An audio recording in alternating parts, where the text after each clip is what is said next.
সূরা আল আরাফ। রহমান রহিম আল্লাহ তাআলার নামে। আলিফ লাম মিম সাদ। হে নবী, এ মহাগ্রন্থ তোমার উপর নাজিল করা হয়েছে যেন তুমি এর দ্বারা কাফেরদের ভয় দেখাতে পারো। ঈমানদারদের জন্য এটি হচ্ছে একটি স্মরণিকা। অতএব এ ব্যাপারে তোমার মনে যেন কোনো প্রকারের সংকীর্ণতা না থাকে। হে মানুষ, এ কিতাবে তোমাদের মালিকের কাছ থেকে তোমাদের কাছে যা কিছু পাঠানো হয়েছে তোমরা তার যথাযথ অনুসরণ করো এবং তা বাদ দিয়ে তোমরা অন্য কোনো কর্তৃপক্ষের অনুসরণ করো না। তোমরা খুব কমই উপদেশ মেনে চলো। এমন কত জনপদ আমি ধ্বংস করে দিয়েছি, তাদের উপর আমার আযাব আসত যখন তারা রাতের বেলায় ঘুমিয়ে থাকত, কিংবা আযাব আসত মধ্যদিনে যখন তারা আহারের পর বিশ্রাম করত। আর এভাবে যখন তাদের উপর আমার আযাব নাজিল হতো তখন তাদের মুখে শুধু একটি কথাই থাকত যে অবশ্যই আমরা ছিলাম জালেম। যাদের কাছে নবী পাঠানো হয়েছিল অবশ্যই আমি তাদের জিজ্ঞেস করব। একইভাবে রসুলদেরও আমি প্রশ্ন করব মানুষরা তাদের সাথে কি আচরণ করেছে। অতঃপর আমি আমার নিজস্ব জ্ঞান দ্বারা তাদের প্রত্যেকের কাছে প্রত্যেকের কার্যবলী খুলে খুলে বর্ণনা করব, কারণ আমি তো সেখানে অনুপস্থিত ছিলাম না। সেদিন পাপ পুণ্যের পরিমাপ ঠিকভাবেই করা হবে। সেদিন যাদের নেকি ওজনের পাল্লায় ভারী হবে তারাই সফল হবে, আর যাদের পাল্লা সেদিন হালকা হবে তারা হচ্ছে এমন সব লোক যারা নিজেরাই নিজেদের ক্ষতি সাধন করেছে, কারণ এরা দুনিয়ার জীবনে আমার আয়াতসমূহ নিয়ে বাড়াবাড়ি করত। আমি তোমাদের এই জমিনের ওপর প্রতিষ্ঠিত করেছি, এজন্য আমি তাতে তোমাদের জন্য সব ধরনের জীবিকার ব্যবস্থাও করে দিয়েছি, কিন্তু তোমরা আমার নিয়ামতের খুব কমই শুকর আদায় করে থাকো। আমি তোমাদের বানিয়েছি, অতঃপর আমি তোমাদের বিভিন্ন আকার অবয়ব দান করেছি। অতএব আমি ফেরেশতাদের বলেছি সম্মানের নিদর্শন হিসেবে তোমরা আদমকে সাজদা করো। তখন আমার আদেশে সবাই আদমকে সাজদা করল, একমাত্র ইবলিস ছাড়া। সে কিছুতেই সাজদাকারীদের মধ্যে শামিল হল না। আল্লাহ তাআলা বললেন, হে ইবলিস, আমি যখন নিজেই তোমাকে সাজদা করার আদেশ দিলাম তখন কোন জিনিস তোমাকে সাজদা করা থেকে বিরত রাখল? ইবলিস বলল, আমি কেন তাকে সাজদা করব? আমি তো তার চেয়ে উত্তম, কারণ তুমি আমাকে বানিয়েছ আগুন থেকে আর তাকে বানিয়েছ মাটি থেকে। আল্লাহ তাআলা বললেন, তুমি এক্ষুনি এখান থেকে নেমে যাও। এখানে বসে অহংকার করবে এটা তোমার পক্ষে কখনো সাজে না। যাও, এখান থেকে বেরিয়ে যাও, কেননা তুমি অপমানিতদেরই একজন। সে বলল, হে আল্লাহ, তুমি আমাকে সেদিন পর্যন্ত শয়তানি করার অবকাশ দাও যেদিন এ আদম সন্তানদের পুনরায় কবর থেকে ওঠানো হবে। আল্লাহ তাআলা বললেন, হ্যাঁ যাও, যাদের অবকাশ দেয়া হয়েছে তুমিও তাদের একজন। সে বলল, যেহেতু তুমি এ আদমের জন্যই আমাকে পথভ্রষ্ট করলে, তাই আমিও এদের গুমরাহ করার জন্য অবশ্যই তোমার প্রদর্শিত প্রতিটি সরল পথের বাঁকে বাঁকে ওত পেতে বসে থাকব। অতঃপর তাদের পথভ্রষ্ট করার জন্য আমি তাদের কাছে অবশ্যই আসব তাদের সামনের দিক থেকে, তাদের পেছন দিক থেকে, তাদের ডান দিক থেকে, তাদের বাঁ দিক থেকে। ফলে তুমি এদের অধিকাংশ লোককেই তোমার নিয়ামতের প্রতি কৃতজ্ঞতা আদায়কারী হিসেবে দেখতে পাবে না। আল্লাহ তাআলা বললেন, বের হয়ে যাও তুমি এখান থেকে অপমানিত ও বিতাড়িত অবস্থায়। আদম সন্তানের যারাই তোমার অনুসরণ করবে তাদের এবং তোমাদের সবাইকে দিয়ে নিশ্চয়ই আমি জাহান্নাম পূর্ণ করে দেব।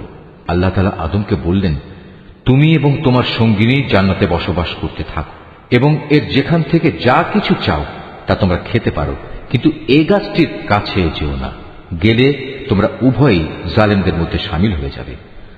অতঃপর শয়তান তাদের দুজনকেই কুমন্ত্রণা দিল যেন সে তাদের নিজেদের লজ্জাস্থানসমূহ যা তাদের পরস্পরের কাছ থেকে গোপন করে রাখা হয়েছিল প্রকাশ করে দিতে পারে। সে তাদের আরো বলল, তোমাদের মালিক তোমাদের এই গাছটির কাছে যাওয়া থেকে তোমাদের যে বারণ করেছেন তার উদ্দেশ্য এছাড়া কিছুই নয় যে সেখানে গেলে তোমরা উভয়ই ফেরেশতা হয়ে যাবে, অথবা এর ফলে তোমরা জান্নাতে চিরস্থায়ী হয়ে যাবে। সে তাদের কাছে কসম করে বলল, আমি অবশ্যই তোমাদের উভয়ের জন্য তোমাদের হিতাকাঙ্ক্ষীদের একজন। এভাবে সে এদের দুজনকেই প্রতারণার জালে আটকে ফেলল। অতঃপর এক সময় যখন তারা উভয়ই সে গাছ ও তার ফল আস্বাদন করল তখন তাদের লজ্জাস্থানসমূহ তাদের উভয়ের সামনে খুলে গেল। সাথে সাথে তারা জান্নাতের বিভিন্ন লতাপাতা নিজেদের উপর জড়িয়ে নিজেদের গোপন স্থানসমূহ ঢাকতে শুরু করল। তাদের মালিক তখন তাদের ডাক দিয়ে বললেন, আমি কি তোমাদের উভয়কে এই গাছটির কাছে যাওয়া থেকে নিষেধ করিনি? এবং আমি কি তোমাদের একথা বলে দেইনি যে শয়তান হচ্ছে তোমাদের উভয়ের প্রকাশ্য দুশমন? নিজেদের ভুল বুঝতে পেরে তারা দুজনেই বলে উঠল, হে আমাদের মালিক, আমরা আমাদের নিজেদের উপর জুলুম করেছি। তুমি যদি আমাদের মাফ না করো তাহলে অবশ্যই আমরা চরম ক্ষতিগ্রস্তদের দলে সামিল হয়ে যাব। আল্লাহ তাআলা বললেন, এবার তোমরা সবাই এখান থেকে নেমে যাও। আজ থেকে তোমরা ও শয়তান চিরদিনের জন্য একে অপরের দুশমন। সুনির্দিষ্ট সময় পর্যন্ত পৃথিবীতে থাকার উদ্দেশ্যে তোমাদের জন্য সেখানে বসবাসের জায়গা ও জীবন সামগ্রীর ব্যবস্থা থাকবে। আল্লাহ তাআলা আরো বললেন, তোমরা সেখানেই জীবন যাপন করবে, সেখানেই তোমরা মৃত্যুবরণ করবে এবং সেখান থেকেই তোমাদের পুনরায় বের করে আনা হবে। হে আদম সন্তানরা, আমি তোমাদের উপর পোশাক সংক্রান্ত বিধান পাঠিয়েছি, যাতে করে এর দ্বারা তোমরা তোমাদের গোপন স্থানসমূহ ঢেকে রাখতে পারো এবং নিজেদের সৌন্দর্যও ফুটিয়ে তুলতে পারো। তবে আসল পোশাক হচ্ছে কিন্তু তাকওয়ার, আল্লাহর ভয় জাগ্রতকারী পোশাক। আর এটা হচ্ছে উত্তম পোশাক এবং এটা আল্লাহর নিদর্শনসমূহেরও একটি অংশ। এর উদ্দেশ্য হচ্ছে যাতে করে মানুষরা এর থেকে শিক্ষা গ্রহণ করতে পারে। হে আদমের সন্তানরা, শয়তান যেভাবে তোমাদের পিতামাতাকে জান্নাত থেকে বের করে দিয়েছে, তেমনি করে তোমাদেরও সে যেন প্রতারিত করতে না পারে। শয়তান তাদের উভয়ের দেহ থেকে তাদের পোশাক খুলে ফেলেছিল, যাতে করে তাদের উভয়ের গোপন স্থানসমূহ উভয়ের কাছে উন্মুক্ত হয়ে পড়ে। মূলত সে নিজে এবং তার সঙ্গী সাথীরা তোমাদের এমন সব স্থান থেকে দেখতে পায় যেখান থেকে তোমরা তাদের দেখতে পাও না। যারা আমাকে বিশ্বাস করে না তাদের জন্য শয়তানকে আমি অভিভাবক বানিয়ে দিয়েছি। এদের অবস্থা হচ্ছে, তারা যখন কোনো অশ্লীল আচরণ করে তখন তারা বলে, আমরা আমাদের পূর্বপুরুষদেরও এর উপর পেয়েছি, স্বয়ং আল্লাহ তাআলাই আমাদের এর নির্দেশ দিয়েছেন। হে নবী, তুমি বলো, আল্লাহ তাআলা কখনো অশ্লীল কিছুর হুকুম দেন না। তোমরা কি আল্লাহ তাআলা সম্পর্কে এমন কিছু বলছো যার ব্যাপারে তোমরা কিছুই জানো না? তুমি আরো বলো, আমার মালিক তো শুধু ন্যায় ইনসাফের আদেশ দিচ্ছেন। তার আদেশ হচ্ছে প্রতিটি ইবাদতেই তোমরা তোমাদের লক্ষ্য স্থির রাখবে, তাকেই তোমরা ডাকো, জীবন বিধান একান্তভাবে তার জন্যই খালেস করে। যেভাবে তিনি তোমাদের প্রথম সৃষ্টি করেছেন সেভাবেই তোমাদের আবার সৃষ্টি করা হবে। অতঃপর একদল লোককে তিনি সঠিক পথ দেখিয়েছেন, আর দ্বিতীয় দলটির উপর গুমরাহি ও বিদ্রোহ ভালোভাবেই চেপে বসেছে। এরাই পরবর্তী পর্যায়ে আল্লাহ তাআলাকে বাদ দিয়ে শয়তানদের নিজেদের অভিভাবক বানিয়ে নিয়েছে। এ সত্ত্বেও তারা নিজেদের সঠিক পথের উপর মনে করে। হে আদম সন্তানরা, তোমরা প্রতিটি ইবাদতের সময়ই তোমাদের সৌন্দর্যমণ্ডিত পোশাক গ্রহণ করো, তোমরা খাও এবং পান করো, তবে কোনো অবস্থাতেই অপচয় করো না, কেননা আল্লাহ তাআলা অপচয়কারীদের কখনো পছন্দ করেন না। হে নবী, তুমি বলো, আল্লাহ তাআলার দয়া, সৌন্দর্যমণ্ডিত পোশাক এবং পাক পবিত্র জিনিস খাবার খাওয়া তোমাদের জন্য কে হারাম করেছে? এগুলো তো আল্লাহ তাআলা স্বয়ং নিজেই তার বান্দাদের জন্য বের করে এনেছেন। তুমি বলো, এগুলো হচ্ছে সাধারণত পার্থিব পাওনা, কিন্তু কিয়ামতের দিন বিশেষভাবে এগুলো ঈমানদারদের জন্য নির্দিষ্ট থাকবে। এভাবেই আমি জ্ঞানী সমাজের জন্য আমার আয়াতসমূহ খুলে খুলে বর্ণনা করি। তুমি এদের বলো, হ্যাঁ, আমার মালিক যা কিছু হারাম করেছেন তা হচ্ছে যাবতীয় প্রকাশ্য ও অপ্রকাশ্য অশ্লীল কাজ এবং গুনাহ ও অন্যায়ভাবে বাড়াবাড়ি করা। তিনি আরো হারাম করেছেন আল্লাহর সাথে অন্য কাউকে শরীক করা, যার ব্যাপারে তিনি কখনো কোনো সনদ নাজিল করেননি, এবং আল্লাহ তাআলা সম্পর্কে তোমাদের এমন সব বাজে কথা বলা যার ব্যাপারে তোমাদের কোনোই জ্ঞান নেই। প্রত্যেক জাতির জন্যই তার উত্থান পতনের একটি সুনির্দিষ্ট মেয়াদ রয়েছে। যখন তাদের সে মেয়াদ আসবে তখন তারা এক দণ্ড বিলম্বও করবে না, তেমনি তারা এক মুহূর্ত এগিয়েও আসবে না। হে আদম সন্তানরা, শুরুতেই আমি তোমাদের বলেছিলাম, যখনই তোমাদের কাছে তোমাদের মধ্যে থেকে এমন কোন রাসূল আসবে যারা তোমাদের কাছে আমার আয়াত পড়ে শোনাবে, তখন যারা সে অনুযায়ী আমাকে ভয় করবে এবং নিজেদের সংশোধন করে নেবে তাদের কোনোই ভয় থাকবে না, তারা কখনো দুশ্চিন্তাগ্রস্তও হবে না। আর যারা আমার আয়াতসমূহকে মিথ্যা প্রতিপন্ন করবে এবং বড়াই করে এ সত্য থেকে মুখ ফিরিয়ে নেবে, তারাই হবে জাহান্নামের অধিবাসী, সেখানে তারা চিরদিন অবস্থান করবে। যে ব্যক্তি আল্লাহ তাআলা সম্পর্কে মিথ্যা রচনা করে কিংবা তার আয়াতকে মিথ্যা সাব্যস্ত করে, তার চাইতে বড় জালেম আর কে? এরা হচ্ছে সেসব ব্যক্তি যারা কেতাবে বর্ণিত দুর্ভোগের তাদের নিজেদের অংশ পেতে থাকবে।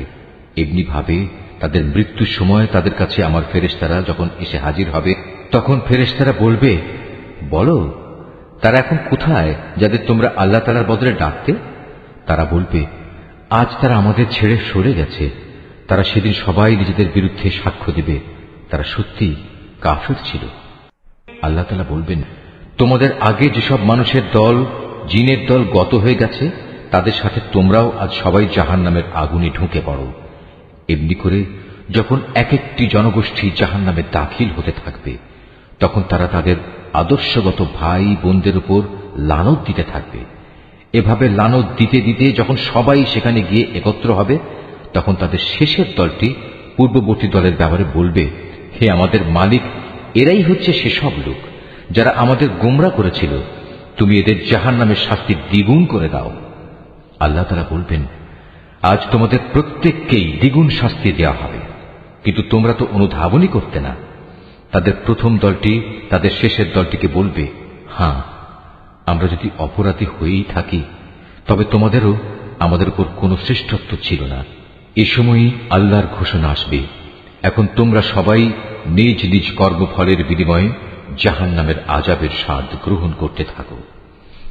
অবশ্যই যারা আমার আয়াতসমূহকে অস্বীকার করেছে এবং দম্ভ ভরে তা থেকে মুখ ফিরিয়ে নিয়েছে, তাদের জন্য কখনো রহমত ভরা আসমানের দুয়ার খুলে দেয়া হবে না, যতক্ষণ পর্যন্ত একটি সূচের ছিদ্র পথ দিয়ে একটি উট প্রবেশ করতে না পারবে, ততক্ষণ পর্যন্ত এরা জান্নাতে প্রবেশ করতে পারবে না।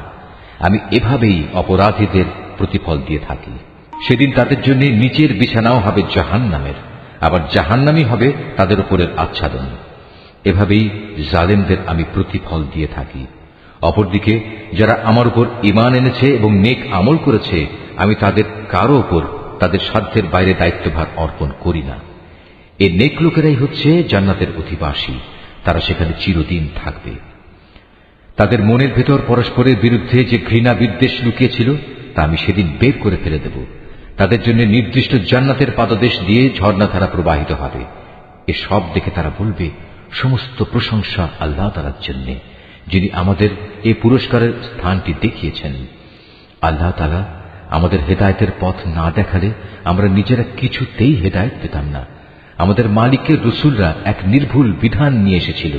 এ সময় তাদের জন্য ঘোষণা দেয়া হবে, আজ তোমাদের এক মহান জান্নাতের মালিক করে দেয়া হলো, আর এটা হচ্ছে সেসব কার্যক্রমের প্রতিফল যা তোমরা দুনিয়ার জীবনে করে এসেছ। আমরা তো আমাদের মালিকের জান্নাত সংক্রান্ত ওয়াদা সত্য পেয়েছি, তোমরা কি তোমাদের মালিকের ওয়াদাসমূহ সঠিক পাওনি? তারা বলবে, হ্যাঁ। অতঃপর একজন ঘোষণাকারী এসে ঘোষণা করবে, জালেমদের উপর আল্লাহ তাআলার লানত হোক। যারা মানুষদের আল্লাহ তাআলার পথ থেকে বিরত রাখতে চাইত এবং শুধু বাঁকা পথ খুঁজে বেড়াত, আর তারা শেষ বিচারের দিনকেও অস্বীকার করত। জান্নাত ও জাহান্নাম উভয়ের মাঝে একটি দেয়াল থাকবে। এই দেয়ালের উঁচু স্থানের উপর থাকবে আর এক দলের কিছু লোক, যারা সেখানে আনিত প্রতিটি ব্যক্তিকে তাদের নিজ নিজ চিহ্ন অনুযায়ী চিনতে পারবে। তারা জান্নাতের অধিবাসীদের ডেকে বলবে, তোমাদের উপর শান্তি বর্ষিত হোক। এরা যদিও তখন পর্যন্ত জান্নাতে প্রবেশ করেনি, কিন্তু প্রতি মুহূর্তে এরা সেখানে প্রবেশ করার আগ্রহ পোষণ করছে। অতঃপর যখন তাদের দৃষ্টি জাহান্নামের অধিবাসীদের আযাবের দিকে ফিরিয়ে দেয়া হবে, তখন তারা বলবে, হে আমাদের মালিক, তুমি আমাদের এ জালিম সম্প্রদায়ের অন্তর্ভুক্ত করো না। অতঃপর পার্থক্য নির্ণয়কারী সে দেয়ালের উঁচু স্থানে অবস্থানকারী ব্যক্তিরা জাহান্নামের কিছু লোককে, যাদের তারা কোনো বিশেষ লক্ষণের ফলে চিনতে পারবে, ডেকে বলবে, তোমাদের দলবল কোনোটাই তো আজ কাজে এলো না, না কাজে এলো তোমাদের অহংকার যা তোমরা করতে। অপরদিকে আজ চেয়ে দেখো মোমেনদের প্রতি, এরা কি সেসব লোক নয় যাদের ব্যাপারে তোমরা কসম করে বলতে, আল্লাহ তাআলা এদের তার রহমতের কোনো অংশই দান করবেন না, অথচ আজ এদেরকেই আল্লাহ তাআলা বলেছেন, তোমরা সবাই জান্নাতে প্রবেশ করো, তোমাদের কোনোই ভয় নেই, না তোমরা দুঃখিত হবে।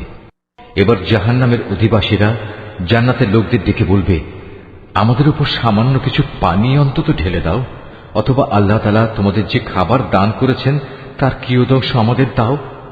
তারা বলবে, আল্লাহ তাআলা আজ এ দুটি জিনিস কাফেরদের জন্য হারাম করেছেন। যারা দিনকে খেল তামাশায় পরিণত করে রেখেছিল এবং পার্থিব জীবন তাদের প্রতারণার জালে আটকে রেখেছিল, তাদের আজ আমি ঠিক সেভাবেই ভুলে যাব যেভাবে তারা আমার সামনাসামনি হওয়ার এই দিনটিকে ভুলে গেছে এবং আমার আয়াতসমূহ অস্বীকার করেছে। আমি তাদের কাছে এমন একটি কেতাব পৌঁছে দিয়েছিলাম যা আমি বিশদ জ্ঞান দ্বারা সমৃদ্ধ করে বর্ণনা করেছি। যারা এর উপর ঈমান আনবে, এ কেতাব হবে তাদের জন্য সুস্পষ্ট হেদায়েত ও রহমত। এরা কি চূড়ান্ত কোনো পরিণামের জন্য অপেক্ষা করছে?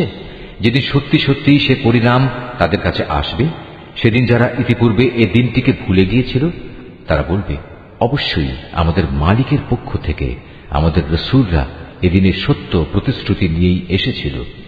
আমাদের জন্য আজ কোনো সুপারিশকারী কি আছে যারা আমাদের পক্ষে আল্লাহর কাছে কিছু বলবে? অথবা এমন কি হবে যে আমাদের পুনরায় দুনিয়ায় ফিরিয়ে দেয়া হবে, যাতে আমরা সেখানে গিয়ে ভিন্ন ধরনের কিছু করে আসতে পারি যা আমরা আগে কখনো করিনি? মূলত এরাই হচ্ছে সেসব লোক যারা নিজেরা নিজেদের ক্ষতি সাধন করেছে এবং দুনিয়ায় তারা যা কিছু মিথ্যা রচনা করত তাও তাদের কাছ থেকে আজ হারিয়ে গেছে। অবশ্যই তোমাদের মালিক আল্লাহ তাআলা, যিনি 6 দিনে আসমান সমূহ ও জমিন সৃষ্টি করেছেন, অতঃপর তিনি আরশের উপর অধিষ্ঠিত হন। তিনি রাতের আবরণকে দিনের উপর ছেয়ে দেন যেন তা একে অন্যকে দ্রুত গতিতে অনুসরণ করে। তিনি সৃষ্টি করেছেন সূরজ, চাঁদ ও তারাসমূহ। মূলত এর সব কটিকেই আল্লাহ তাআলার বিধানের অধীনে করে রাখা হয়েছে। জেনে রেখো, সৃষ্টি যেহেতু তাঁর, সুতরাং এর উপর ক্ষমতাও চলবে একমাত্র তাঁর। সৃষ্টিকুলের মালিক আল্লাহ তাআলা অত্যন্ত দয়ালু ও বরকতময়। অতএব তোমরা একান্ত বিনয়ের সাথে ও চুপিসারে শুধু তোমাদের মালিক আল্লাহ তাআলাকেই ডাকো। অবশ্যই তিনি তাঁর রাজত্বে যারা বাড়াবাড়ি করে তাদের পছন্দ করেন না। আল্লাহর জমিনে একবার তাঁর শান্তি স্থাপনের পর তাতে তোমরা বিপর্যয় সৃষ্টি করো না। তোমরা ভয় ও আশা নিয়ে একমাত্র আল্লাহ তাআলাকেই ডাকো। অবশ্যই আল্লাহর রহমত নেক লোকদের অতি নিকটে রয়েছে। তিনি মহান আল্লাহ, যিনি বাতাসকে বৃষ্টি ও রহমতের আগাম সুসংবাদবাহী হিসেবে জনপদের দিকে পাঠান। শেষ পর্যন্ত যখন সে বাতাস পানির ভারী মেঘমালা বহন করে চলতে থাকে, তখন আমি তাকে একটি মৃত জনপদের দিকে পাঠিয়ে দিই। অতঃপর সে মেঘ থেকেই আমি পানি বৃষ্টি বর্ষণ করি। অতঃপর তা দিয়ে জমিন থেকে আমি সব ধরনের ফলমূল বের করে আনি। এভাবে আমি মৃতকেও জীবন থেকে বের করে আনব। সম্ভবত এ থেকে তোমরা কিছু শিক্ষা গ্রহণ করতে পারবে। উৎকৃষ্ট জমিন, তা থেকে তার মালিকের আদেশে উৎকৃষ্ট ফসলই উৎপন্ন হয়। আর যে জমিন বিনষ্ট হয়ে গেছে তা কঠোর পরিশ্রম ব্যতীত কিছুই উৎপন্ন করে না। এভাবেই আমি আমার নিদর্শনসমূহ স্পষ্ট করে বর্ণনা করি এমন এক জাতির জন্য যারা আমার নিয়ামতের কৃতজ্ঞতা জ্ঞাপন করে। আমি নূহকে তার জাতির কাছে পাঠিয়েছি। অতঃপর সে তাদের বলল, হে আমার জাতির লোকেরা, তোমরা আল্লাহ তাআলার দাসত্ব কবুল করো। তিনি ছাড়া তোমাদের আর কোনো মাবুদ নেই। আমি তোমাদের উপর এক কঠিন দিনের আযাবের আশঙ্কা করছি। তার জাতির নেতারা বলল, হে নূহ, আমরা দেখতে পাচ্ছি তুমি এক সুস্পষ্ট গুমরাহিতে নিমজ্জিত রয়েছ। সে বলল, হে আমার সম্প্রদায়ের লোকেরা, আমার মধ্যে কোনোই গুমরাহি নেই। আমি তো হচ্ছি সৃষ্টিকুলের মালিক আল্লাহর পক্ষ থেকে আসা একজন রাসূল। আমার কাজ হচ্ছে আমি আমার মালিকের বাণীসমূহ তোমাদের কাছে পৌঁছে দেব এবং সে মতে তোমাদের শুভ কামনা করব। আখিরাত সম্পর্কে আমি আল্লাহ তাআলার কাছ থেকে এমন কিছু কথা জানি যা তোমরা জানো না। তোমরা কি এতে আশ্চর্যান্বিত হচ্ছ যে তোমাদের উপর তোমাদেরই মতো একজন মানুষের মাধ্যমে আল্লাহ তাআলার বাণী এসেছে, যাতে করে সে তোমাদের আযাব সম্পর্কে সতর্ক করে দিতে পারে? ফলে তোমরা সময় থাকতে সাবধান হবে এবং আশা করা যায় এতে করে তোমাদের উপর দয়া করা হবে। অতঃপর তারা তাকে মিথ্যা প্রতিপন্ন করল। আমি তাকে এবং তার সাথে যারা নৌকায় আরোহণ করেছিল তাদের সবাইকে আযাব থেকে উদ্ধার করেছি। আর যারা আমার আযাব সমূহকে মিথ্যা বলেছে তাদের আমি পানিতে ডুবিয়ে দিয়েছি। এরা ছিল গোঁড়া অন্ধ। আমি আদ জাতির কাছে পাঠিয়েছিলাম তাদেরই এক ভাই হুদকে। সে তাদের বলল, হে আমার জাতি, তোমরা এক আল্লাহ তাআলার দাসত্ব স্বীকার করো। তিনি ছাড়া তোমাদের দ্বিতীয় কোনো ইলাহ নেই। তোমরা কি তাকে ভয় করবে না? তার জাতির সর্দাররা যারা তাকে অস্বীকার করেছে তারা বলল, আমরা তো দেখছি তুমি নির্বুদ্ধিতায় লিপ্ত আছো এবং আমরা মনে করি তুমি মিথ্যাবাদীদেরই একজন। সে বলল, হে আমার সম্প্রদায়ের লোকেরা, আমার সাথে কোন রকম নির্বুদ্ধিতা জড়িত নেই, বরং আমি হচ্ছি সৃষ্টিকুলের মালিক আল্লাহ তাআলার পক্ষ থেকে আগত একজন রাসূল।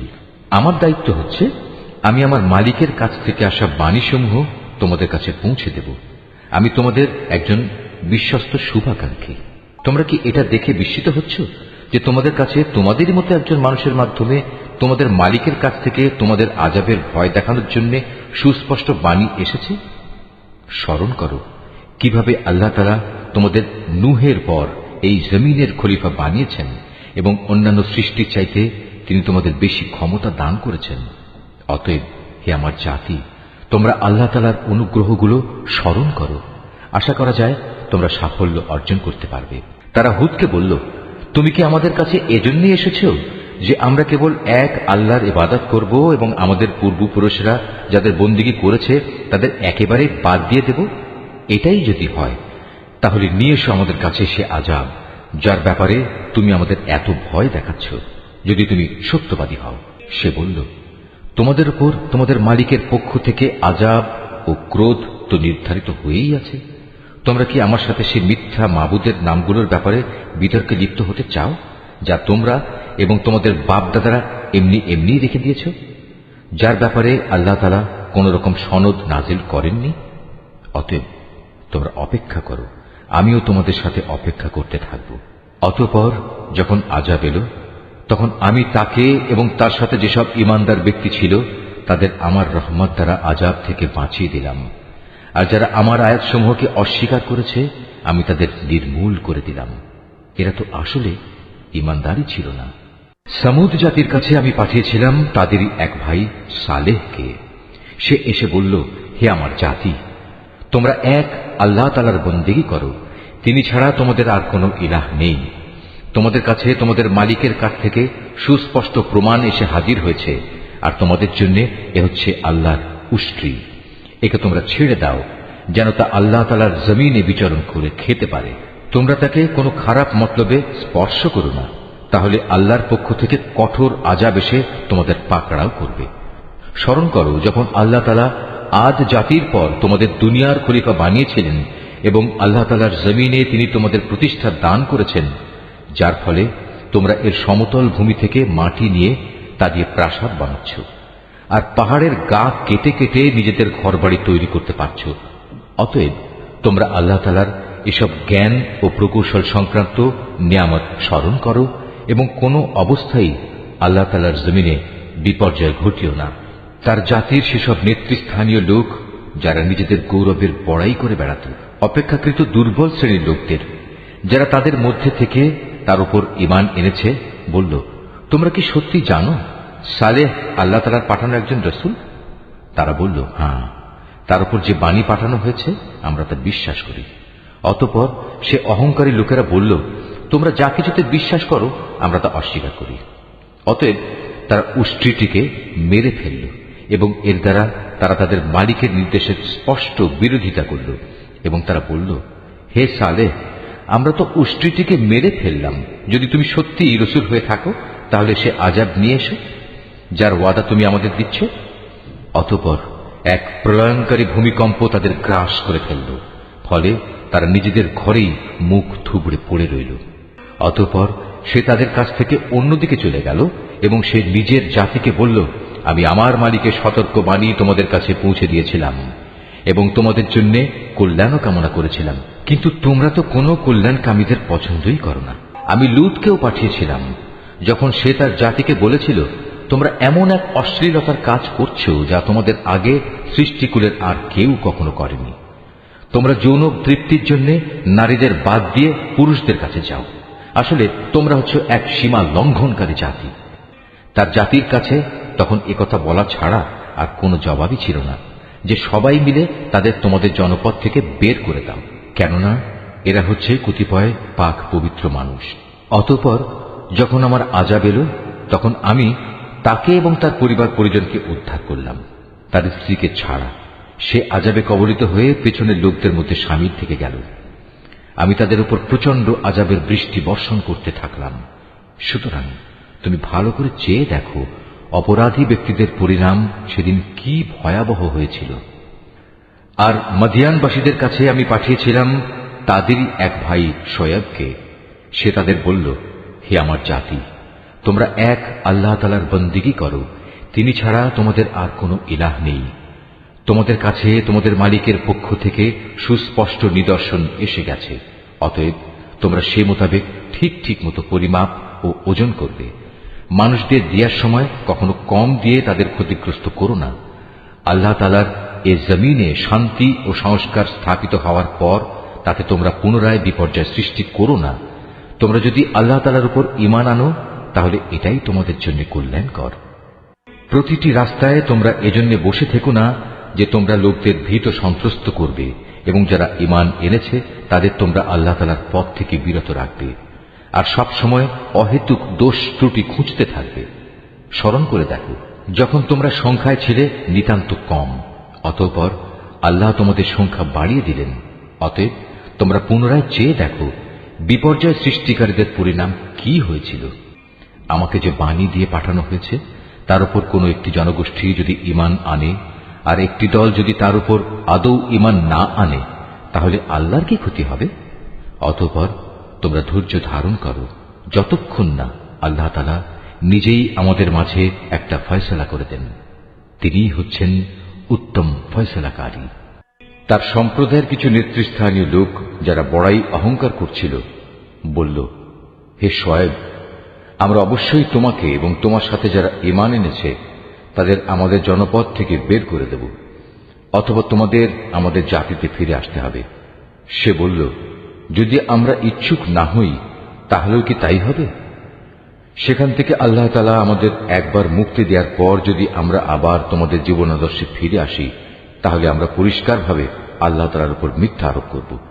আমাদের পক্ষে এটা কখনো সম্ভব নয় যে আমরা সেখানে ফিরে আসব। হ্যাঁ, আমাদের মালিক যদি আমাদের ব্যাপারে অন্য কিছু চান তাহলে এটা ভিন্ন কথা। অবশ্যই আমাদের মালিকের জ্ঞান সব কিছুর উপর ছেয়ে আছে। আমরা একান্তভাবে আল্লাহ তাআলার উপর নির্ভর করি এবং আমরা বলি, হে আমাদের মালিক, আমাদের এবং আমাদের জাতির মাঝে তুমি সঠিক একটা ফয়সালা করে দাও, কারণ তুমি হচ্ছ সর্বোত্তম ফয়সালাকারী।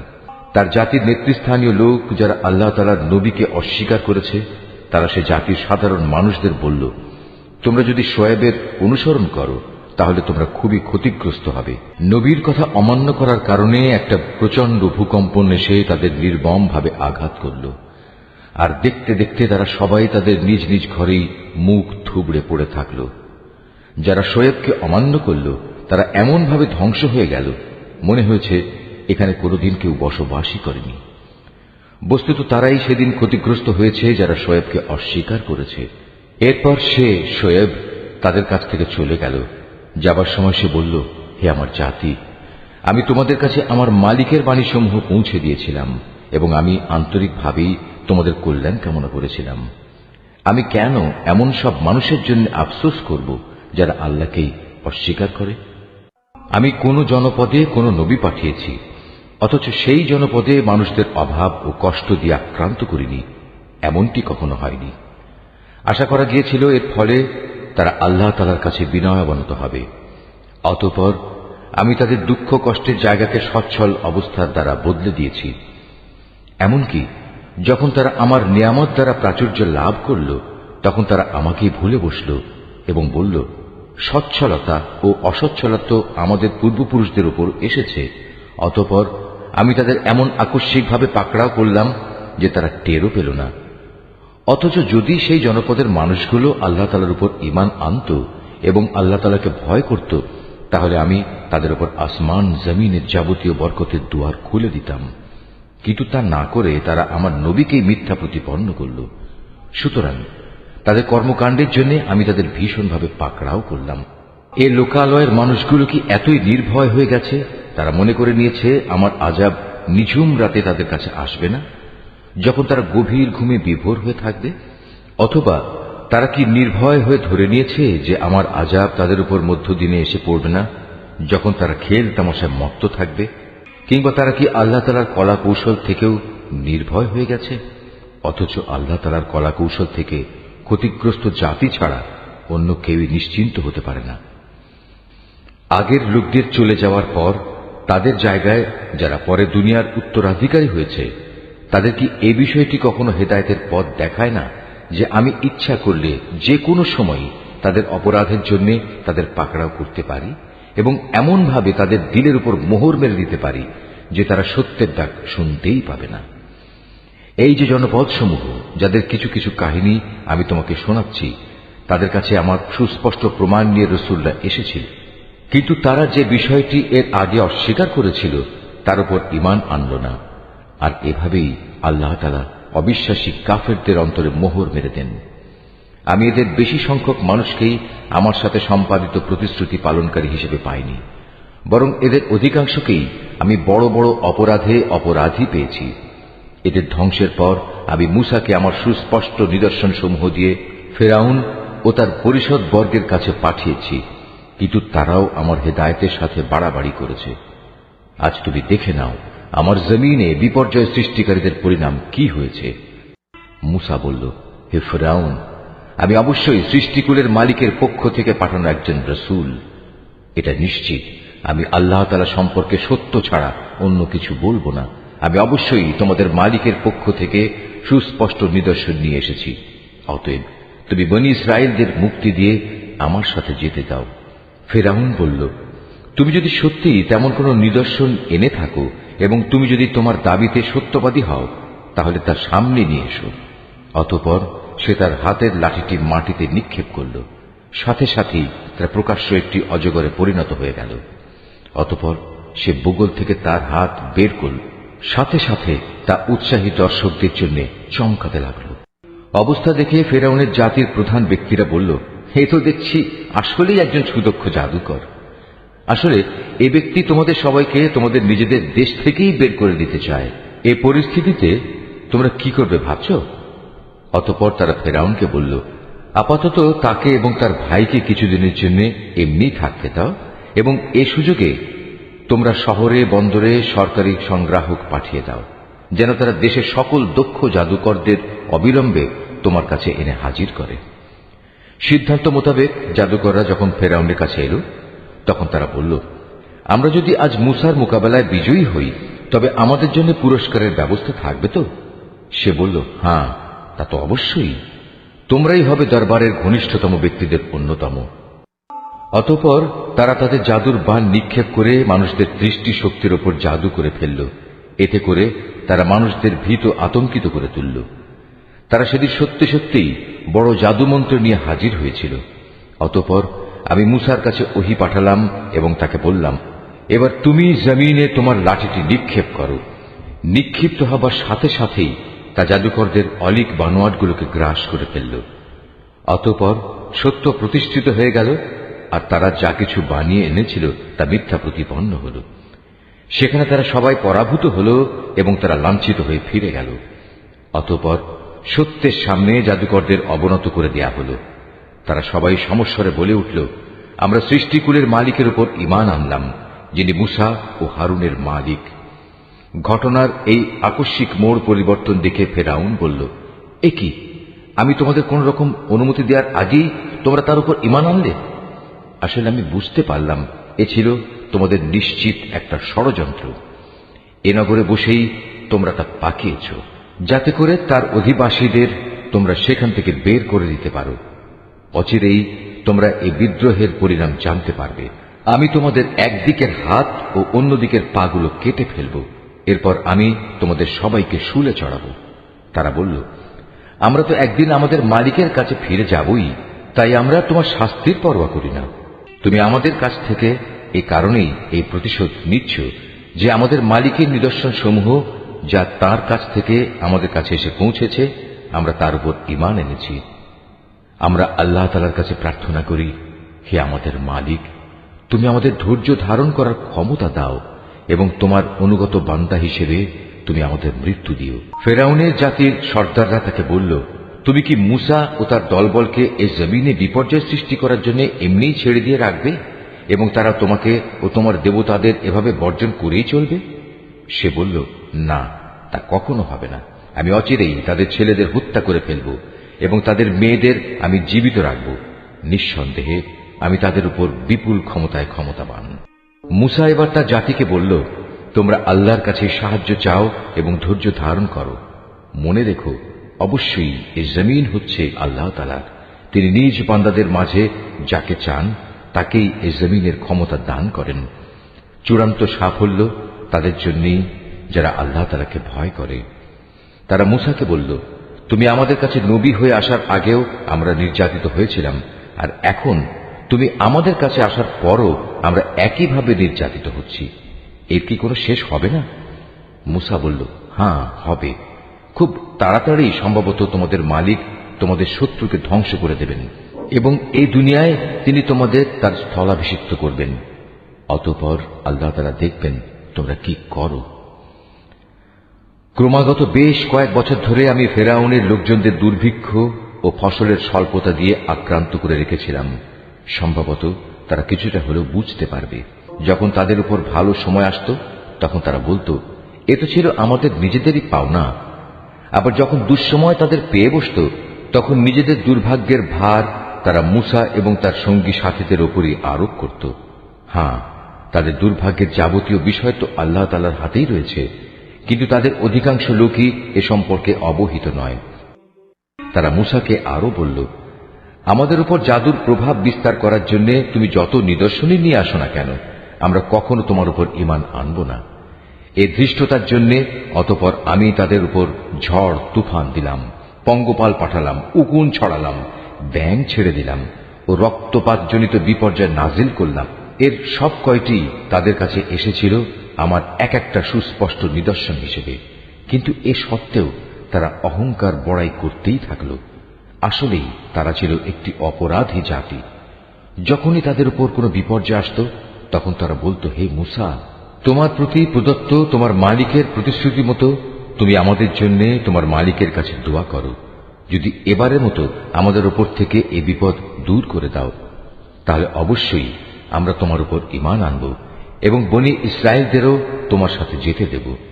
অতঃপর যখনই তাদের উপর থেকে একটি নির্দিষ্ট সময়ের জন্য যে সময়টুকু সেজন্য নির্ধারিত ছিল সে বালা মুসিবত আমি অপসারণ করে নিতাম, তখন সাথে সাথেই তারা ওয়াদা ভঙ্গ করে ফেলত। অতঃপর আমি তাদের কাছ থেকে প্রতিশোধ নিলাম, তাদের আমি অতল সাগরে ডুবিয়ে দিলাম, কেননা তারা আমার নিদর্শন সমূহকে মিথ্যা প্রতিপন্ন করেছিল এবং আমার এ শাস্তি থেকে তারা উদাসীন হয়ে গিয়েছিল। এবার আমি তাদের সত্যি সত্যি ক্ষমতার আসনে বসিয়ে দিলাম। এতদিন যাদের দুর্বল করে রাখা হয়েছিল তাদের আমি এ রাজ্যের পূর্ব পশ্চিম সহ সব কয়টি প্রান্তের অধিকারী বানিয়ে দিলাম, যাতে আমি আমার প্রভূত কল্যাণ ছড়িয়ে দিয়েছি। এভাবেই বনী ইসরায়েলের উপর প্রদত্ত তোমার মালিকের প্রতিশ্রুতির সেই কল্যাণ বাণীর সত্যে পরিণত হল, কেননা তারা ধৈর্য ধারণ করেছিল। ফেরাউন ও তার জাতির যাবতীয় শিল্পকর্ম ও উঁচু প্রাসাদ যা তারা নির্মাণ করেছিল আমি সবকিছুই ধ্বংস করে দিলাম। ফেরাউনকে ডুবিয়ে দিয়ে আমি বনী ইসরায়েলদের সমুদ্র পার করে দিয়েছি। অতঃপর সমুদ্রের এপারে তারা এমন একটি জাতির কাছে এসে পৌঁছল যারা সব সময় তাদের মূর্তিকে পূজা দেওয়ার জন্য বসে থাকত। এদের দেখে বনী ইসরায়েলের লোকেরা বলল, হে মুসা, তুমি আমাদের জন্য এ ধরনের একটি দেবতা বানিয়ে দাও যেমন এদের দেবতা রয়েছে। একথা শুনে সে তাদের বলল, তোমরা হচ্ছ আসলেই এক মূর্খ জাতি। এ লোকেরা যেসব কাজে লিপ্ত রয়েছে তা একদিন ধ্বংস করে দেয়া হবে এবং এরা যা করছে তাও সম্পূর্ণ বাতিল বলে গণ্য হবে। মুসা আরো বলল, আমি কি তোমাদের জন্য আল্লাহ তাআলাকে বাদ দিয়ে অন্য একজন মাবুদ তালাশ করতে যাব? অথচ এই আল্লাহ তাআলাই তোমাদের দুনিয়ার সবকিছুর উপর শ্রেষ্ঠত্ব প্রদান করেছেন।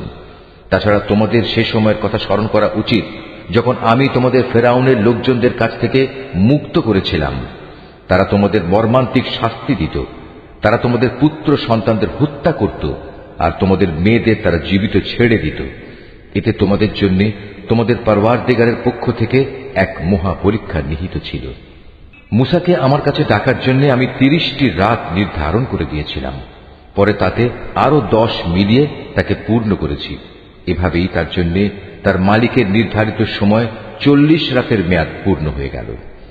যাত্রার প্রাক্কালে মুসা তার ভাই হারুনকে বলল, আমার অবর্তমানে আমার লোকদের মাঝে তুমি আমার প্রতিনিধিত্ব করবে, তাদের প্রয়োজনীয় সংশোধনও করবে, কখনো বিশৃঙ্খলা সৃষ্টিকারীদের কথা মতো চলবে না। যখন মূসা আমার সাক্ষাতের জন্য নির্ধারিত স্থানে এসে পৌঁছল এবং তার মালিক তার সাথে কথা বললেন, তখন সে বলল, হে আমার মালিক, আমাকে তোমার কুদরত দেখাও, আমি তোমাকে দেখব। তিনি বললেন, না, তুমি কখনো আমাকে দেখতে পাবে না। তুমি বরং অনতি দূরের পাহাড়টির দিকে তাকিয়ে দেখো, যদি আমার নূর দেখার পর পাহাড়টি স্বস্থানে স্থির হয়ে দাঁড়িয়ে থাকতে পারে, তাহলে তুমি অবশ্যই সেখানে আমায় দেখতে পাবে। অতঃপর যখন তার মালিক পাহাড়ের উপর স্বীয় জ্যোতি নিক্ষেপ করলেন, তখন তা পাহাড়কে চূর্ণ বিচূর্ণ করে দিল। সাথে সাথেই মূসা বেহুশ হয়ে গেল। পরে যখন সে সংজ্ঞা ফিরে পেল, তখন সে বলল, মহাপবিত্রতা তোমার, হে আল্লাহ, আমি তোমার কাছে তওবা করছি, আর তোমার উপর ঈমান আনায়নকারীদের মধ্যে আমি হতে চাই প্রথম। আল্লাহ তাআলা বললেন, হে মূসা, আমি মানুষের মাঝ থেকে তোমাকে আমার নবুয়ত ও আমার সাথে বাক্যালাপের মর্যাদা দিয়ে বাছাই করে নিয়েছি। অতএব আমি তোমাকে হেদায়েতের যা কিছু বাণী দিয়েছি তা নিষ্ঠার সাথে গ্রহণ করো, এবং এজন্য তুমি আমার কৃতজ্ঞতা আদায় করো। এই ফলকের মধ্যে আমি তার জন্য সর্ববিষয়ের উপদেশমালা ও সবকিছুর বিস্তারিত বিবরণ লিখে দিলাম। অতএব একে শক্ত করে আঁকড়ে ধরো এবং তোমার জাতির লোকদের বলো, তারা যেন এর উৎকৃষ্ট অংশ গ্রহণ করে। অচিরেই আমি তোমাদের সেসব ধ্বংসপ্রাপ্ত বিদ্রোহীদের আস্তানা দেখাবো। অচিরেই আমি সেসব মানুষদের দৃষ্টি আমার এসব নিদর্শন থেকে ভিন্ন দিকে ফিরিয়ে দেব, যারা পৃথিবীতে অন্যায়ভাবে বাহাদুরি করে বেড়ায়। আসলে এই লোকেরা যদি অতীত ধ্বংসাবশেষের সব কয়টি চিহ্ন দেখতে পায়, তবু তারা তার উপর ঈমান আনবে না। যদি তারা সঠিক পথ দেখতেও পায়, তবু তারা পথকে পথ বলে গ্রহণ করবে না। যদি এর কোথাও কোনো বাঁকা পথ তারা দেখতে পায়, তাহলে তাকেই অনুসরণযোগ্য পথ হিসেবে গ্রহণ করবে। এটা এ কারণে যে তারা আমার আয়াতসমূহকে মিথ্যা সাব্যস্ত করেছে, আর এই আযাব থেকেও তারা ছিল উদাসীন। যারা আমার আয়াতসমূহ ও পরকালে আমার সামনাসামনি হওয়ার বিষয়কে অস্বীকার করবে, তাদের সব কার্যকলাপই বিনষ্ট হয়ে যাবে, আর তারা এই দুনিয়ায় যা কিছু করবে তাদের তেমনি প্রতিফল দেয়া হবে। মূসার জাতির লোকেরা তার তুর পর্বতে গমনের পর নিজেদের অলংকার দিয়ে একটি গোবাছুর বানিয়ে দিল। তা ছিল জীবনবিহীন একটি দেহ, যার আওয়াজ ছিল শুধু গরুর হাম্বারম। এ লোকেরা কি দেখতে পায় না যে সে দেহটি তাদের সাথে কোনো কথা বলে না, না সেটি তাদের কোনো পথের দিশা দেয়? কিন্তু এ সত্ত্বেও তারা সেটিকে মাবুদ বলে গ্রহণ করল। তারা ছিল আসলেই জালেম। অতঃপর যখন তারা অনুতপ্ত হল এবং নিজেরা এটা দেখতে পেল যে তারা আসলেই গোমরা হয়ে গেছে, তখন তারা বলল, আমাদের মালিক যদি আমাদের উপর দয়া না করেন এবং গোবাছুরকে মাবুদ বানানোর জন্য যদি তিনি আমাদের ক্ষমা না করেন, তাহলে আমরা নিশ্চিত ধ্বংস হয়ে যাব। কিছুদিন পর মূসা যখন ক্রুদ্ধ ও ক্ষুব্ধ হয়ে নিজের লোকজনদের কাছে ফিরে এলো, তখন সে এসব কথা শুনে বলল, আমার তুর পর্বতে যাওয়ার পর তোমরা কি জঘন্য কাজই না করেছ? তোমরা কি তোমাদের মালিকের কাছ থেকে কোনো পরিষ্কার আদেশ আসার আগেই তোমাদের মালিকের আদেশের ব্যাপারে তাড়াহুড়া শুরু করলে? রাগে ক্ষোভে সে ফলকগুলো ফেলে দিল এবং তার ভাইয়ের মাথার চুল ধরে তাকে নিজের দিকে টেনে আনল। মূসাকে লক্ষ্য করে সে বলল, হে আমার মায়ের ছেলে সহোদর ভাই, এ জাতির লোকগুলো আমাকে দুর্বল করে দিতে চেয়েছিল। তারা এক পর্যায়ে আমাকে তো মেরেই ফেলতে চেয়েছিল। তুমি আমার সাথে এমন কোনো আচরণ করো না যা শত্রুদের আনন্দিত করে, আর তুমি আমাকে কখনো জালেম সম্প্রদায়ের অন্তর্ভুক্ত করো না। সে মূসা বলল, হে আমার মালিক, আমাকে ও আমার ভাইকে তুমি মাফ করে দাও এবং তুমি আমাদের তোমার রহমতের মধ্যে দাখিল করে নাও। তুমি সবচেয়ে বড় দয়াবান। আল্লাহ তাআলা মূসাকে বললেন, হ্যাঁ, যেসব লোক গরুর বাছুরকে মাবুদ বানিয়েছে, অচিরেই তাদের উপর তাদের মালিকের পক্ষ থেকে গজব আসবে, আর দুনিয়ার জীবনেও তাদের উপর আসবে অপমান এবং লাঞ্ছনা। আল্লাহ তাআলার নামে মিথ্যা কথা রটনাকারীদের আমি এভাবেই শাস্তি দিয়ে থাকি। যেসব লোক অন্যায় কাজ করেছে, এরপর তারা তওবা করেছে এবং যথাযথ ঈমান এনেছে, নিশ্চয়ই এই যথার্থ তওবার পর তোমার মালিক ক্ষমাশীল ও পরম দয়ালু হিসেবে তাদের সাথে আচরণ করবেন। পরে যখন মূসার ক্রোধ কিছুটা প্রশমিত হল, তখন সে তাওরাতের ফলকগুলো তুলে নিল। তার পাতায় হেদায়েত ও রহমত সম্বলিত কথাবার্তা লিখিত ছিল এমন সব লোকের জন্য যারা তাদের মালিককে ভয় করে। মুসা তার সম্প্রদায়ের মধ্যে থেকে এবার ৭০ জন লোককে আমার প্রতিশ্রুতির সময়ে সমবেত হওয়ার জন্য বাছাই করে নিল। তখন এক প্রচন্ড ভূকম্পন এসে তাদের আক্রমণ করল। মুসা বলল, হে আমার মালিক, তুমি চাইলে তাদের সবাইকে ও আমাকে আগেই ধ্বংস করে দিতে পারতে। আজ আমাদের মধ্যেকার কয়েকটি নির্বোধ মানুষ যে আচরণ করেছে তার জন্য তুমি কি আমাদের সবাইকে ধ্বংস করে দেবে? অথচ এ ব্যাপারটা তোমার একটা পরীক্ষা ছাড়া আর কিছুই নয়। এ পরীক্ষা দিয়ে যাকে চাও তাকে তুমি বিপদগামী করো, আবার যাকে চাও তাকে সঠিক পথও তো দেখাও। তুমি হচ্ছে আমাদের অভিভাবক, অতএব তুমি আমাদের ক্ষমা করে দাও, আমাদের উপর তুমি দয়া করো, কেননা তুমি হচ্ছে সর্বশ্রেষ্ঠ ক্ষমার আধার। তুমি আমাদের জন্য ইহকাল ও পরকালের কল্যাণ লিখে দাও। হেদায়েতের জন্য আমরা তোমার দিকেই প্রত্যাবর্তন করছি। আল্লাহ তাআলা বললেন, হ্যাঁ, আমার শাস্তি আমি যাকে ইচ্ছা তাকেই দেই, আর আমার দয়া তো আসমান জমিনের সব কয়টি জিনিসকেই পরিবেষ্টন করে রেখেছে। আমি অবশ্যই তা লিখে দেব এমন লোকদের জন্য যারা আল্লাহ তাআলাকে ভয় করে, যারা যাকাত আদায় করে, সর্বোপরি যারা আমার আয়াতসমূহের উপর ঈমান আনে, যারা এই বার্তাবাহক নিরক্ষর রসুলের অনুসরণ করে চলে, যার উল্লেখ তাদের কিতাব তাওরাত ও ইনজিলেও তারা দেখতে পায়। যে নবী তাদের ভালো কাজের আদেশ দেয়, মন্দ কাজ থেকে বিরত রাখে, যে তাদের জন্য যাবতীয় পাক জিনিসকে হালাল ও নাপাক জিনিসসমূহকে তাদের উপর হারাম ঘোষণা করে, তাদের ঘাড় থেকে মানুষের গোলামির যে বোঝা ছিল তা সে নামিয়ে দেয়, এবং মানুষের চাপানো যেসব বন্ধন তাদের গলার উপর ঝুলানো ছিল তা সে খুলে ফেলে। অতএব যারা তাঁর উপর ঈমান আনে, যারা তাকে সাহায্য সহযোগিতা করে, সর্বোপরি তার সাথে কোরআনের যে আলো পাঠানো হয়েছে তার অনুসরণ করে, তারাই হচ্ছে সফলকাম। হে মুহাম্মদ, তুমি বলো, হে মানুষ, আমি তোমাদের সবার কাছে আল্লাহ তাআলার রসুল হিসেবে এসেছি। আল্লাহ তাআলা আকাশমণ্ডল ও পৃথিবীর সার্বভৌমত্বের একচ্ছত্র মালিক। তিনি ছাড়া আর কোনো মাবুদ নেই। তিনি জীবন দান করেন, তিনি মৃত্যু ঘটান। অতএব তোমরা সেই মহান আল্লাহ তাআলার উপর ঈমান আনো, তার বার্তাবাহক নিরক্ষর রসুলের উপরও তোমরা ঈমান আনো, যে রসুল নিজেও আল্লাহ তাআলা ও তাঁর বাণীতে বিশ্বাস করে, এবং তোমরা তাকে অনুসরণ করো। আশা করা যায় তোমরা সঠিক পথের সন্ধান পাবে। মুসার জাতির মধ্যে এমন ধরনের কিছু লোকও আছে যারা অন্যদের সত্যের পথ দেখায় এবং নিজেরাও অনুরূপ ইনসাফ করে। আমি তাদের 12টি গোত্রে ভাগ করে তাদের স্বতন্ত্র দলে পরিণত করে দিয়েছি।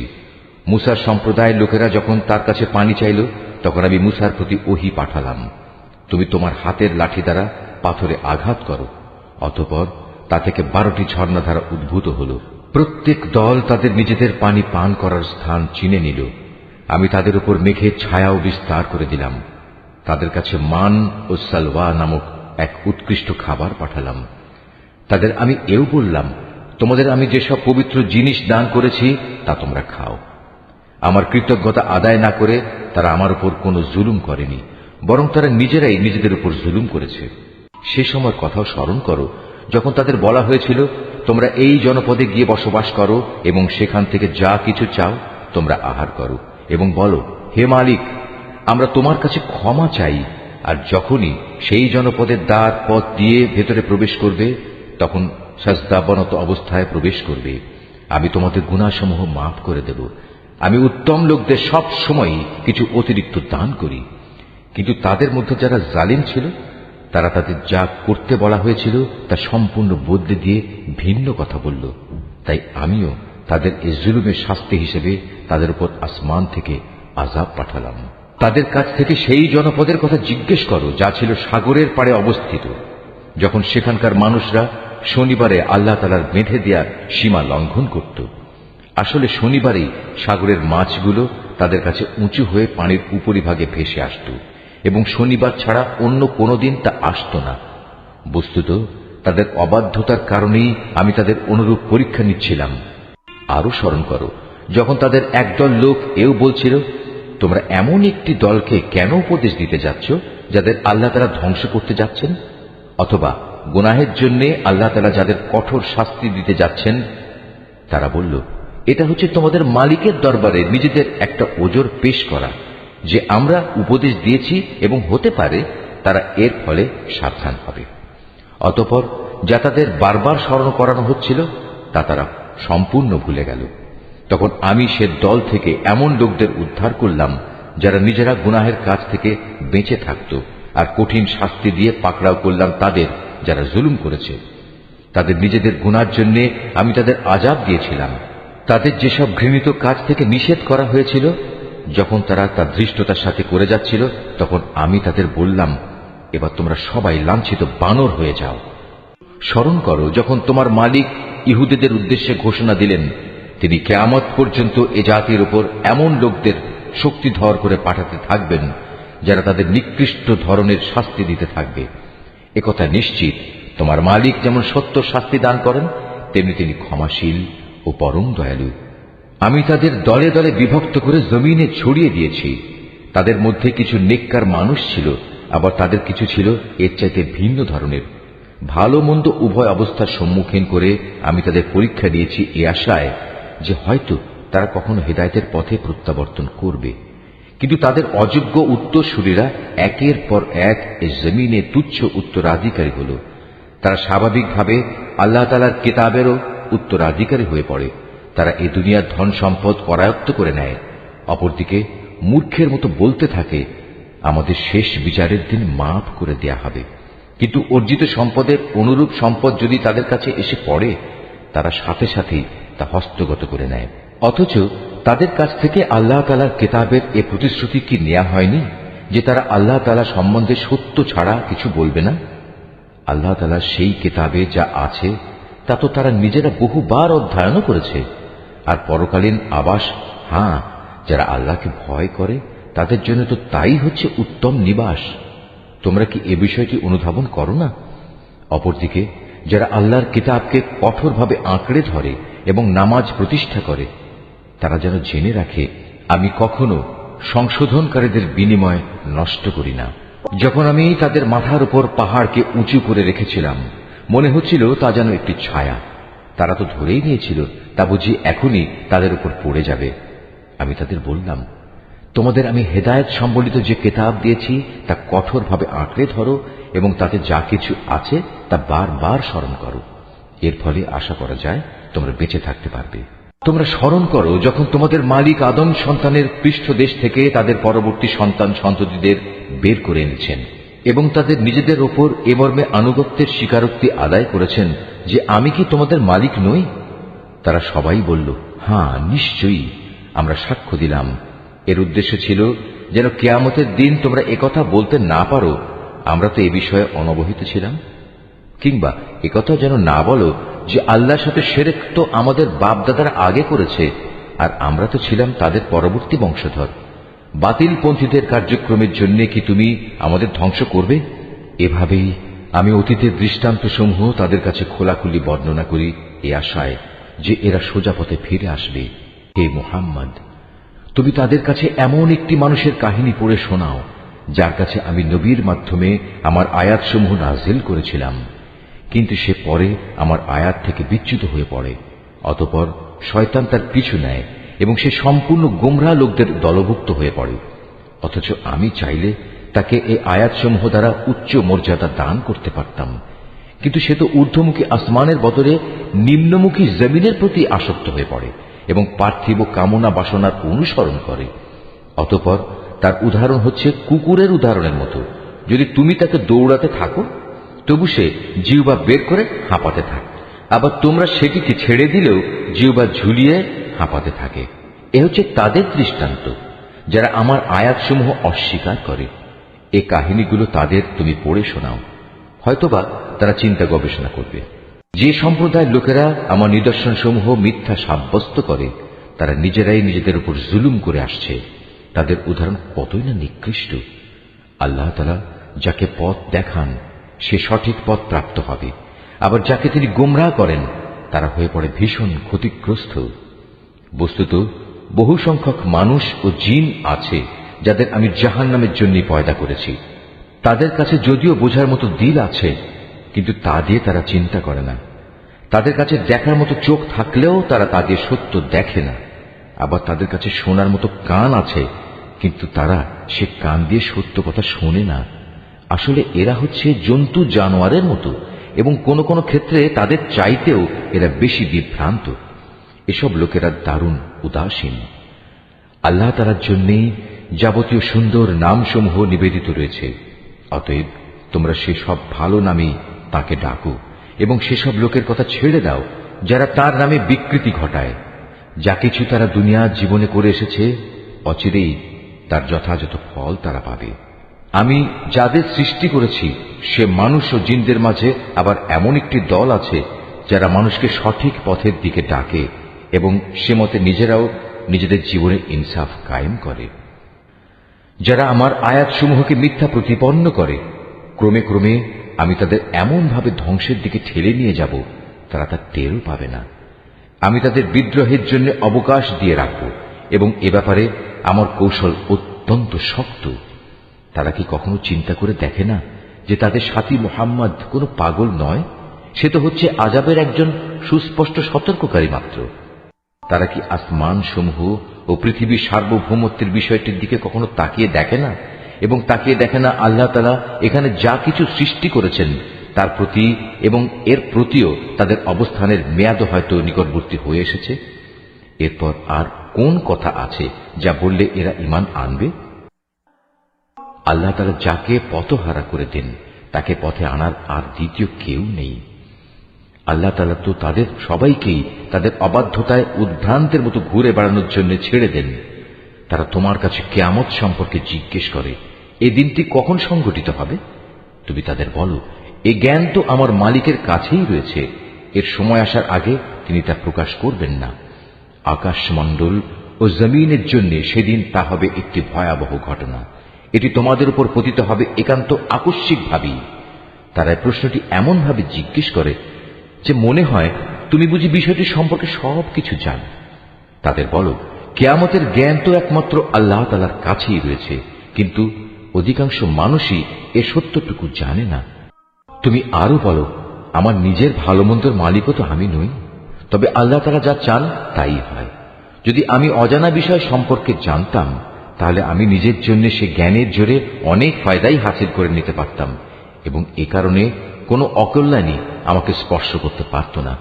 আমি তো শুধু একজন নবী, জাহান্নামে সতর্ককারী ও জান্নাতের সুসংবাদবাহী মাত্র, শুধু সে জাতির জন্য যারা আমার উপর ঈমান আনে। তিনিই সেই আল্লাহ তাআলা যিনি তোমাদের একটি প্রাণ থেকে পয়দা করেছেন এবং পরবর্তী পর্যায়ে তার থেকে তিনি তার জুড়ি বানিয়েছেন যেন তার জুড়ির কাছে গিয়ে সে পরম শান্তি লাভ করতে পারে।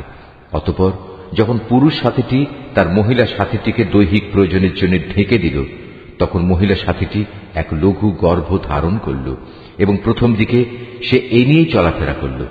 পরে যখন সে গর্ভের কারণে ওজনে ভারী হয়ে এলো তখন তারা পুরুষ মহিলা উভয়ই তাদের মালিককে ডেকে বলল, হে আল্লাহ তাআলা, যদি তুমি আমাদের একটি সুস্থ ও পূর্ণাঙ্গ সন্তান দান করো তাহলে আমরা অবশ্যই তোমার কৃতজ্ঞতা আদায় করব।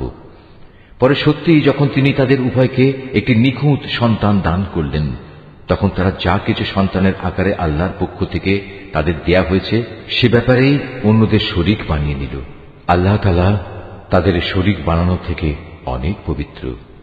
এরা কি আল্লাহ তাআলার সাথে এমন কিছুকে শরীক মনে করে যারা কিছুই সৃষ্টি করতে পারে না, বরং তাদের নিজেদেরই সৃষ্টি করা হয়। তারা তাদের কাউকে কোন রকম সাহায্য করতে সক্ষম নয় এবং তারা নিজেদেরও কোন রকম সাহায্য করতে পারে না। তোমরা যদি এই মূর্খ লোকদের হেদায়েতের পথের দিকে আহ্বান করো তারা তোমাদের কথা শুনবে না। তাই তোমরা তাদের হেদায়েতের পথে ডাকো কিংবা চুপ করে থাকো, উভয়টাই তোমাদের জন্য সমান কথা। আল্লাহ তাআলাকে বাদ দিয়ে তোমরা যাদের সাহায্যের জন্য ডাকো তারা তো তোমাদের মতোই কতিপয় বান্দা। তোমরা তাদের ডেকেই দেখো না। তোমরা তোমাদের দাবিতে সত্যবাদী হলে তাদের উচিত তোমাদের ডাকে সাড়া দেয়া। তাদের কি কোনো পা আছে যার উপর ভর দিয়ে তারা চলতে পারে? অথবা তাদের কি কোনো ক্ষমতাধর হাত আছে যা দিয়ে তারা সবকিছু ধরতে পারে? কিংবা তাদের কোনো চোখ আছে যা দিয়ে তারা সবকিছু দেখতে পারে? কিংবা আছে তাদের কোনো কান যা দিয়ে তারা শুনতে পারে? তুমি বলো, তোমরা ডাকো তোমাদের শরীকদের, এরপর তোমরা আমার বিরুদ্ধে ষড়যন্ত্র করো। ষড়যন্ত্র করার সময় আমাকে কোনো অবকাশও দিও না। তুমি তাদের বলো, নিশ্চয়ই আমার অভিভাবক হচ্ছেন একমাত্র আল্লাহ যিনি কিতাব নাজিল করেছেন। তিনি হামেশাই ভালো লোকদের অভিভাবকত্ব করেন। আল্লাহ তাআলাকে বাদ দিয়ে যাদের তোমরা ডাকো তারা তোমাদের কোন রকম সাহায্য করতে সক্ষম নয়, এমনকি তারা নিজেদেরও কোন রকম সাহায্য করতে পারে না। তোমরা যদি কখনো তাদের হেদায়েতের পথে আসার আহ্বান জানাও তবে তারা শুনতেই পাবে না। কথা বলার সময় যদিও তুমি দেখছো তারা তোমার দিকেই চেয়ে আছে, কিন্তু এরা সত্য দেখতেই পায় না। হে মুহাম্মদ, এদের সাথে তুমি ক্ষমার নীতি অবলম্বন করো, নেক কাজের আদেশ দাও এবং মূর্খ লোকদের তুমি এড়িয়ে চলো। কখনো যদি শয়তানের কুমন্ত্রণা তোমাকে প্ররোচিত করে, সাথে সাথেই তুমি আল্লাহ তাআলার কাছে আশ্রয় চাও। অবশ্যই তিনি সবকিছু শোনেন এবং সবকিছু জানেন। আল্লাহ তাআলাকে যারা ভয় করে তাদের যদি কখনো শয়তানের পক্ষ থেকে কুমন্ত্রণা স্পর্শ করে তবে তারা সাথে সাথেই আত্মসচেতন হয়ে পড়ে, তৎক্ষণাৎ তাদের চোখ খুলে যায়। তাদের কাফের ভাই বন্ধুরা তাদের বিদ্রোহের পথে টেনে নিয়ে যেতে চায়, অতঃপর তারা চেষ্টার কোনো ত্রুটি করে না। আবার যখন তুমি কিছুদিন তাদের কাছে কোনো আয়াত এনে হাজির না করো তখন তারা বলে, ভালো হতো যদি তুমি নিজেই তেমন কিছু বেছে না নিতে। তুমি বলো, আমি তো তাই অনুসরণ করি যা আমার মালিকের কাছ থেকে আমার কাছে নাজিল হয়। আরে কোরআন হচ্ছে তোমাদের মালিকের কাছ থেকে নাজিল করা অন্তর্দৃষ্টি সম্পন্ন জ্ঞান। যারা ঈমান এনেছে এ কিতাব তাদের জন্য হেদায়েত ও রহমত। যখন তোমার সামনে কোরআন তেলাওয়াত করা হয় তখন মনোযোগের সাথে তা শোনো এবং নিশ্চুপ থাকো। আশা করা যায় এর ফলে তোমাদের উপর দয়া করা হবে। হে নবী, তোমার মালিককে স্মরণ করো মনে মনে, সকাল সন্ধ্যায় সবিনয়ে এবং সশঙ্ক চিত্তে। অনুচ্চ স্বরের কথাবার্তা দিয়েও তাকে তুমি স্মরণ করো, কখনো তার স্মরণ থেকে গাফেল হয়েও না। এই আয়াতটি যিনি তেলাওয়াত করবেন এবং যিনি এই আয়াতটির তেলাওয়াত শুনবেন তাদের সবাইকে এখানে একটি সাজদা আদায় করতে হবে। এটা ওয়াজিব। নিঃসন্দেহে যারা তোমার মালিকের একান্ত সান্নিধ্যে আছে তারা কখনো অহংকার করে তার ইবাদত থেকে বিরত থাকে না। তারা তাঁর তাসবিহ করে এবং তার সামনে সাজদা করে।